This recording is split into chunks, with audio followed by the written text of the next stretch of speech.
अक्सर हमारे साथ ये दो चीजें होती हैं, या तो हमारे घर लक्ष्मी जी का आगमन ही नहीं होता और यदि पैसे आते भी हैं तो कहाँ खर्च हो जाते हैं ये हमें पता नहीं चलता।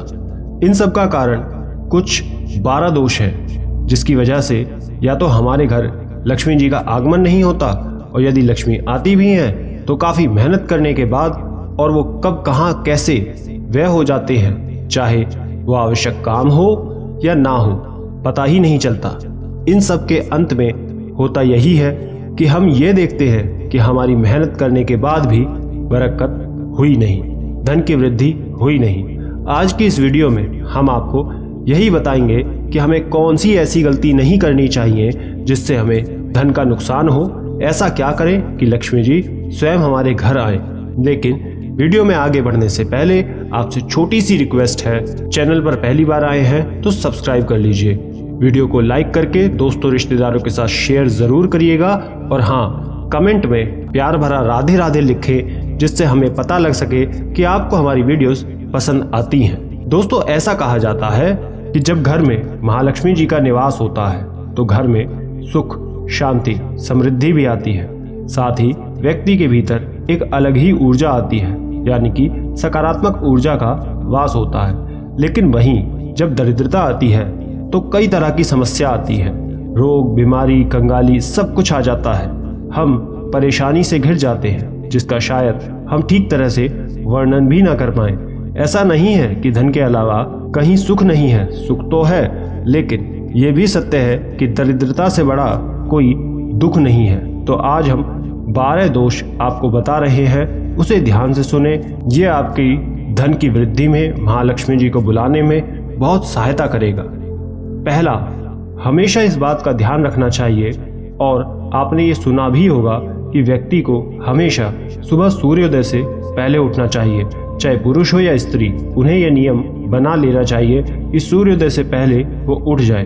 बेशक आप 4 बजे मत उठें, लेकिन सूर्योदय तक सोए भी नहीं, उसकी किरण निकलने से पहले उठ जाए और सूर्योदय होने से पहले उसका स्वागत करने के लिए उठ जाए। ये एक बहुत अच्छा उपाय है घर में लक्ष्मी जी के वास के लिए। और आपने ये देखा भी होगा कि जितने भी सफल व्यक्ति हैं उनका जो जागना होता है वो सूर्योदय से पहले होता है। साथ ही जल्दी उठने से शारीरिक लाभ के साथ व्यक्ति को आध्यात्मिक लाभ भी बहुत होता है, और ये लाभ 1 दिन या 10 दिन में नहीं बल्कि धीरे धीरे देखने को मिलता है।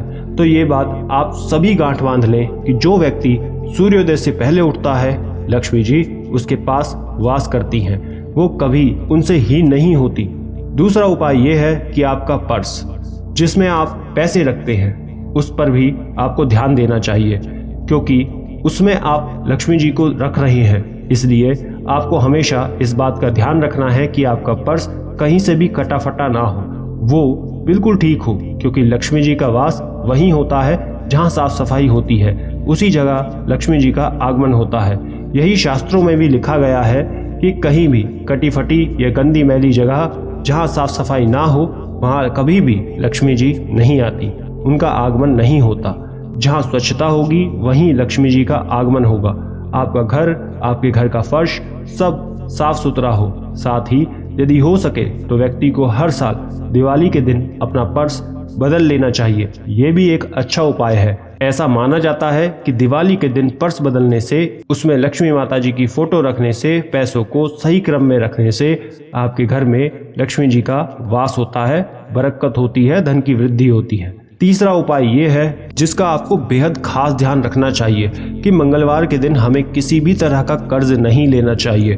हमें मंगलवार के दिन कभी किसी से चाहे कितनी भी आवश्यकता क्यों ना हो पैसे नहीं लेने चाहिए, क्योंकि ऐसा करने से आप घर में ऋण, रोग और शत्रु सभी का वास कराते हैं, धन की हानि होती है, आप कर्ज से भर जाते हैं और ये कर्ज इतना बढ़ जाता है कि उतारने के समय आपकी हालत खराब हो जाएगी। इसलिए कभी भी आपको किसी से पैसे लेने हो तो अन्य दिन लें, मंगलवार को छोड़कर। साथ ही मंगलवार को स्त्री हो या पुरुष किसी को भी ना तो बाल कटवाना चाहिए, ना ही बाल धोने चाहिए, ना ही दाढ़ी बनानी चाहिए, ना ही नाखून काटना चाहिए। ऐसा करने से आपका मंगल भारी होता है, और यदि आपका मंगल भारी हो जाए तो उसे मनाना बहुत मुश्किल हो जाता है।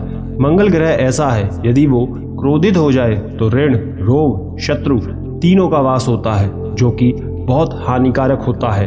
धन की हानि होती है, इसलिए आप कभी भी मंगलवार को ये सब कुछ मत करना। अगला उपाय है कि कभी घर में कूड़ा कचरा ना हो या इन सब की ढेरी नहीं लगानी चाहिए। घर में खाली डिब्बे या ऐसे सामान जो काफ़ी समय से पड़े हैं, उसका कोई यूज नहीं हो रहा, या फिर ऐसे बर्तन जो टूट गए हैं, उन्हें कभी नहीं रखना चाहिए। उन सब से घर में राहु का वास होता है। ये बेकार का कूड़ा, डिब्बे, टूटे फूटे बर्तन सभी को हटा देना चाहिए, क्योंकि इनको बेकार में घर में रखने से दरिद्रता का वास होता है, बहुत बुरी तरह से होता है। घर में जो चप्पल इस्तेमाल में नहीं है, उसे बेकार में नहीं रखना चाहिए। इन सब को रखने से बचें, क्योंकि घर में जितना कबाड़ा होता है उतना ज़्यादा आपके लिए परेशानी बढ़ती है। इलेक्ट्रॉनिक सामान, दोस्तों घर में उतने ही इलेक्ट्रॉनिक चीज़ों को रखना चाहिए जो आपके लिए यूज़फुल हों, या आप उसे मरम्मत कराकर दोबारा यूज़ कर सकें, उन्हें ही घर में रखना चाहिए। और बाकी जो बेकार के इलेक्ट्रिक सामान है उन्हें हटा देना चाहिए, क्योंकि उसे घर में रखने से राहु और शनि का वास होता है। और ये सब हम भली प्रकार से जानते हैं कि जब शनि और राहु खराब होते हैं तो हमारे जीवन में क्या क्या समस्याएं आती हैं। वैसे ही कार्य और व्यवसाय का जो स्वामी कहा जाता है, उनके लिए भी शनि भारी हो जाता है। ऐसा कहा जाता है कि यदि ये लोग भी अपने घर में खराब इलेक्ट्रॉनिक सामान रखते हैं तो उससे उनके कार्य या व्यवसाय में हानि होती है, समस्या उत्पन्न होती है। इसलिए कहा जाता है कि यदि घर में ऐसे सामान है तो उसे ठीक करा ले, और जो ठीक होने लायक नहीं है उसे हटा दे, ताकि घर में लक्ष्मी जी का वास हो, दरिद्रता का नहीं। एक और बात जो आपको ध्यान में रखनी है वो ये कि कभी भी इलेक्ट्रॉनिक सामान आपको हमेशा रात में खरीदना है, यानी कि अंधेरा होने के बाद खरीदे, वो भी कृष्ण पक्ष में खरीदे। इससे शनि प्रसन्न होते हैं, साथ ही रात में खरीदा गया सामान लंबा चलता है। अगली चीज़ ये है कि अक्सर लोग किचन में झूठे बर्तन छोड़ देते हैं। यदि आपकी तबीयत खराब है या फिर कोई इमरजेंसी हो तो बात अलग है। यदि आप प्रतिदिन ऐसा ही करते हैं तो ये आपकी बहुत ही बेकार आदत है। कभी भी भोजन करने के बाद किचन को झूठा नहीं छोड़ना चाहिए, ना ही झूठे बर्तन रखने चाहिए। रात में किचन को पूरा साफ करके हमें सोना चाहिए। ऐसा कहा जाता है कि रात के समय जब हम भोजन करके सो जाते हैं तब महालक्ष्मी भ्रमण करती हैं। साथ ही रसोई घर में अन्नपूर्णा का भी वास होता है। और हम आपको ये बता दें कि माँ अन्नपूर्णा शिवजी की अर्धांगिनी है। जब धरती पर बहुत अधिक समस्या बढ़ गई थी, भूखमरी बढ़ गई थी, लोग भूख से मरने लगे थे, तो उस समय अन्नपूर्णा माता जी ने शिवजी को भिक्षा के रूप में कुछ चीज़ें दी हैं, जिससे शिवजी धरती के लोगों का पेट भरते हैं। और तब से ही ये परंपरा शुरू हो गई कि माँ अन्नपूर्णा का वास रसोई घर में होता है। इसलिए वहाँ साफ सफाई का बहुत ही ज़्यादा ध्यान रखना चाहिए। अगली चीज़ जिसका आपको ध्यान रखना है कि कभी भी घर में झाड़ू लगाने के बाद सारा कूड़ा घर में ज़्यादा देर नहीं रहना चाहिए। ऐसा करने से घर में नकारात्मक ऊर्जा का वास होता है, जिससे आपकी आय पर बहुत अधिक प्रभाव पड़ता है। इसलिए झाड़ू लगाने के बाद सारा कूड़ा तुरंत ही बाहर फेंक देना चाहिए। आपको एक कार्य और करना है। ये सदैव लाभकारी होता है कि जब भी आप सुबह रोटी बनाएं तो पहली रोटी गाय के हिस्से की निकाल दें और उसे गाय को खिलाएं। और रात में जब आप रोटी बनाएं तो आखिर की बनी हुई रोटी जो आपकी अंतिम होती है उसे कुत्ते को खिलाना चाहिए। साथ ही आप पक्षियों को भी रोटी के टुकड़े या कच्चा अनाज खिला सकते हैं। उसे आप अब घर के बाहर रख दें या छत पर रख दें या फिर किसी अन्य स्थान पर रख दें। बस आप रोज ये नियम से सुबह सुबह चावल के दाने या रोटी के टुकड़े रख दें और छत पर फेंक दें, जिससे कोई भी पक्षी खाए। पक्षी चाहे कोई भी क्यों ना हो, उससे फर्क नहीं पड़ता, बस आपको उसे खिलाना चाहिए। उसमें आपके पितृ भी वास करते हैं, परमात्मा वास करते हैं, और किसी भी जीव का पेट भरने से ईश्वर खुश होते हैं, जिससे लक्ष्मी जी का वास होता है। ये एक बहुत ही पुण्य का कार्य है। गाय में 33 कोटि देवी देवताओं का वास होता है, साथ ही 9 ग्रह भी उसी में बसते हैं। यानी कि गाय को रोटी देने से ग्रह भी प्रसन्न होते हैं, कुत्ते को रोटी खिलाने से आपका शनि बहुत मजबूत होता है, राहु केतु शांत रहते हैं। इसलिए प्रतिदिन नियम से कोई भी रंग के कुत्ते को रात में रोटी खिलानी चाहिए, क्योंकि इन जीवों को खिलाने से ईश्वर, आपके पितृ सब प्रसन्न होते हैं। और ये एक बहुत पुण्य का काम है, जिसे करने से 6 महीने साल भर में लाभ दिखता है और धन की बहुत वृद्धि होती है।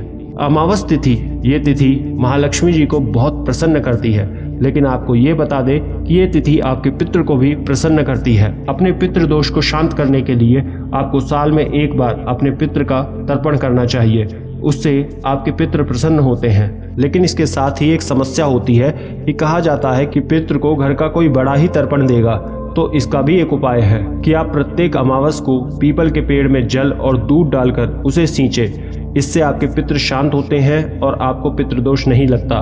ये एक बहुत ही सरल उपाय है जिसे स्त्री या पुरुष घर का कोई भी सदस्य आसानी से कर सकता है, क्योंकि पितृदोष को होने से घर में कोई भी मांगलिक कार्य नहीं होता है, कोई भी काम नहीं बनता है, घर में समस्याएं आती हैं। तो एक बार अपना पितृदोष देख लें कि कहीं वो तो नहीं है। यदि ऐसा है तो आप ये उपाय कर सकते हैं। अगला उपाय है, अमावस के दिन, पूर्णिमा के दिन अपने घर के द्वार को धोकर उसे साफ रखें, क्योंकि उस दिन महालक्ष्मी जी का आगमन होता है।